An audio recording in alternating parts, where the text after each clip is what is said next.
Imagine walking into a store and seeing two white cotton t-shirts folded on a table. They are perfectly identical, made of the exact same material, stitched in the same factory, serving the same function. One has a generic tag and costs $10. The other has a tiny red rectangular logo on the chest and costs $500.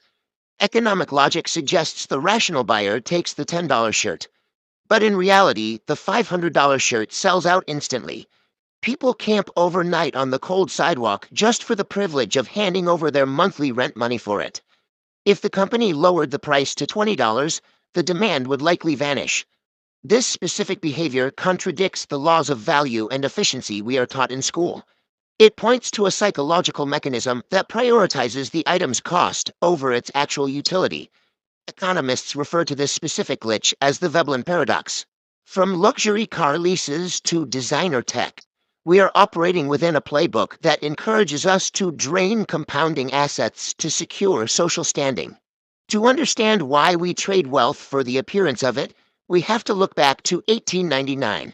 An economist named Thorstein Veblen spent his career analyzing the financial habits of the ultra-rich.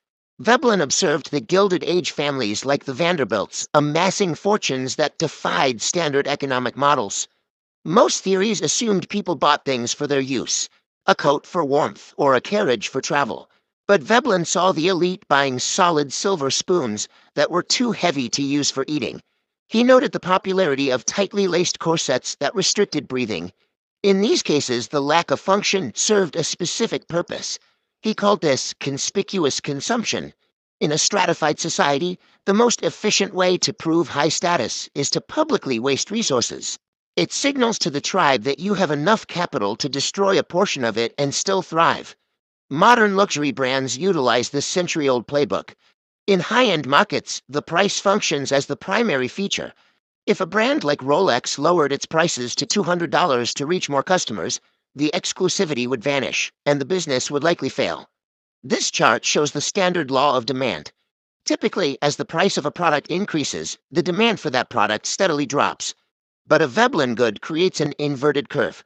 The line hooks backward. Demand surges specifically when the price reaches extreme levels. We seek these items because the high price creates a barrier that most people cannot cross. This leads to pecuniary emulation. The ultra-wealthy buy these goods with surplus capital that doesn't impact their net worth.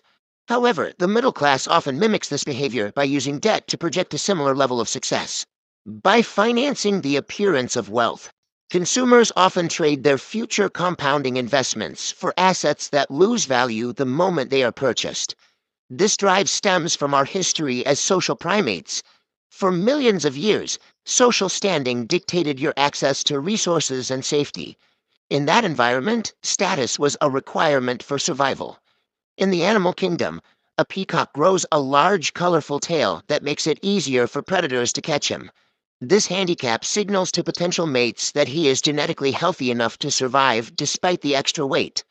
Modern marketing departments utilize this instinct.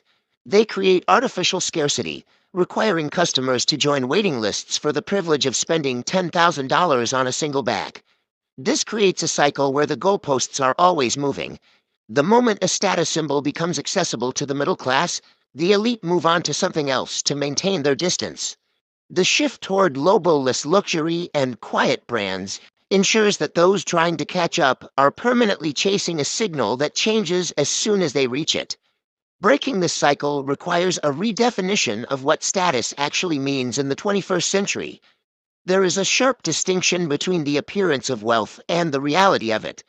The person in a 10-year-old car who has $1 million in liquid assets has higher actual standing than someone in a new luxury SUV who is 2 paychecks away from bankruptcy. True wealth consists of what is not seen. It is the first-class upgrades declined, the luxury goods ignored, and the compounding of financial assets. Before making a high-cost purchase, use a simple filter. Ask if you are buying the item for its utility or for the signal it sends.